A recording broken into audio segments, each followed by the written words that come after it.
22. Snotted. I asked, "Where have you been this time?" It was Sally. The little girl with the pale skin and the bald head was still in her bed in the far corner of the children's ward. Once again, she'd been left out, as the other kids had had their adventures. "Nowhere," answered Amber curtly. She was still smarting after having been dropped onto the floor by the boys as she was being delivered back into her bed. "You can't have been nowhere," replied Sally. "You must have been somewhere." "Go back to sleep," hissed Amber. "No," replied Sally. "Tom promised he would tell me all about the night's adventures, didn't you, Tom?" All the children turned towards Tom, who was sliding between the sheets on his bed. "Well," said Tom.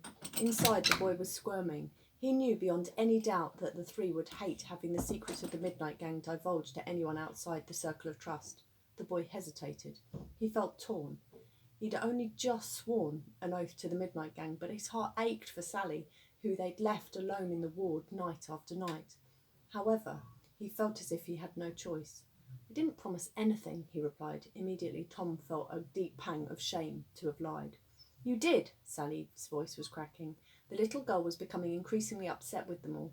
"Tonight, just after midnight, I asked Tom to take me with him, and he said no, but I made him promise to tell me all about it afterwards." "Did you, Tom?" asked George. Tom hesitated for a moment before replying no. "You did," protested Sally. "I didn't." Did. "Be quiet," pleaded Amber. "No, I won't," replied Sally. For such a little girl, she had a big voice. "Not until you tell me what happened tonight. I've watched you creep off after midnight, night after night. You need to tell me what you were getting up to." "Please, Sally, I beg you, go back to sleep," said Amber. "If Matron finds out, we'll all be in trouble." "No," shouted Sally. The noise must have woken up Matron, as in an instant her snoring stopped. From the other side of the glass that divided the ward from Matron's office, the children watched as the lady rose unsteadily to her feet. Her hair was sticking up on end and her makeup was smeared across her face. She looked like a clown who had been dragged through a hedge backwards. With a wobble or two, Matron regained her composure and marched through the door into the ward. All the children kept as still as statues in their beds. They didn't even dare breathe, which rather gave the game away that something must have been going on. "I know you nasty little beasts are up to no good," snarled Matron, "and perhaps you got away with it this time. But let me tell you, I've got my eyes on each and every one of you."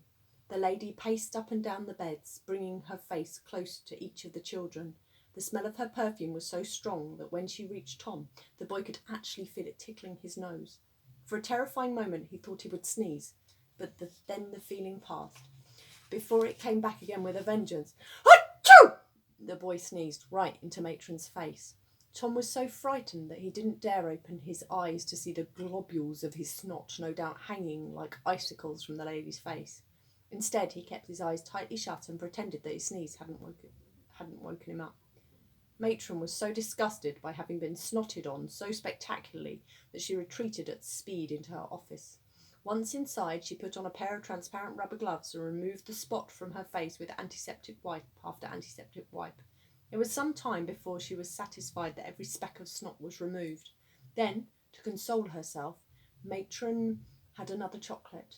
Instantly her eyes glazed over and she fell asleep again. Her head thudded on the table as the special snoozy pellet in the chocolates knocked her out again.